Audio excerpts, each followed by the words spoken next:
कोई है? आंटी?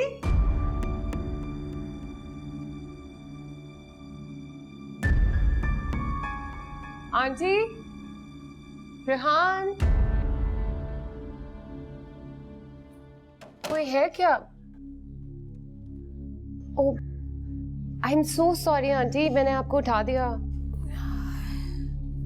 आज मुझे तो अब उठना ही था। वो आंटी, एक्चुअली मैं हॉस्पिटल गई थी, वहां से रेहान ने मुझे बताया कि आपको आराम करने घर भेज दिया है, इसलिए फिर यहाँ आ गई। अच्छा किया बेटा। पता नहीं डॉक्टर्स ने नींद की गोलियां खिला खिला कर मुझे तो सुन्न कर दिया है। क्यों खिलाते हैं नींद की गोलियां?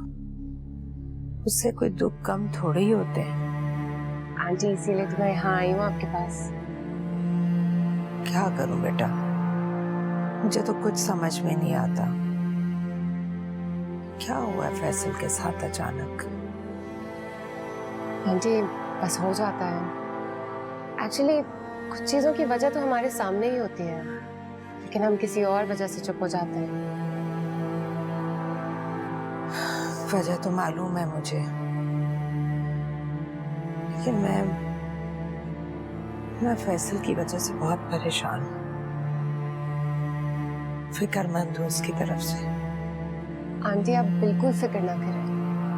मैं जानती हूँ कि एक माँ के लिए सब कुछ बहुत मुश्किल होगा, लेकिन आंटी फैसल अकेला नहीं है।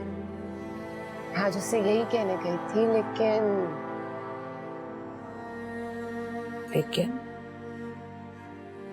वहां पर दो औरतें थीं। इनफैक्ट एक लड़की थी और साथ में शायद उसकी अम्मी थी।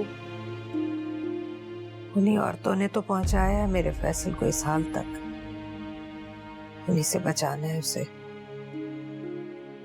सवाल तो ये है ना आंटी कि फैसल बचना चाहता है या नहीं।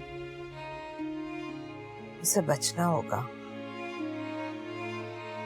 ठीक है, तो फिर मेरा आपसे वादा है, मैं फैसल को बचा लूंगी। एक बात पूछूं बेटा? आंटी आप माँ हैं, आपकी जो मर्जी आए सवाल करें। तुम मोहब्बत करती हो फैसल से? जी। अब भी? अब तो शायद और ज्यादा। ये जानते हुए भी कि उसका निकाह हो चुका है। आंटी अगर वो रिश्ता सच्चा होता तो मुझे यहाँ तक आने का रास्ता ही नहीं मिलता। वो रिश्ता तो अभी तक बना ही नहीं है, कागज से बाहर ही नहीं निकला। वादा करो बेटा, तुम उसे अकेला नहीं छोड़ोगी। आंटी वादा तो वहां होता है जहाँ कुछ करना हो या होना हो। जो आप मुझसे कह रही हैं वो तो हो चुका है। और तुम्हारे अब्बू? हमारे यहाँ पूछने का नहीं, बताने का रिवाज। सच बताऊं बेटा, मैंने तो तुम्हें देखते ही पसंद कर लिया था, लेकिन ये सोचते हुए कहने की हिम्मत नहीं हो रही थी कि फैसल तो कैदी है। कैदियों के साथ तो सिर्फ हमदर्दी की जा सकती है बस। नहीं आंटी, वो कैदी नहीं है, वो तो सिर्फ हमदर्दी में कैद निभा रहा है। मैं अपने बेटे के पैरों से हर जंजीर को तोड़ दूंगी।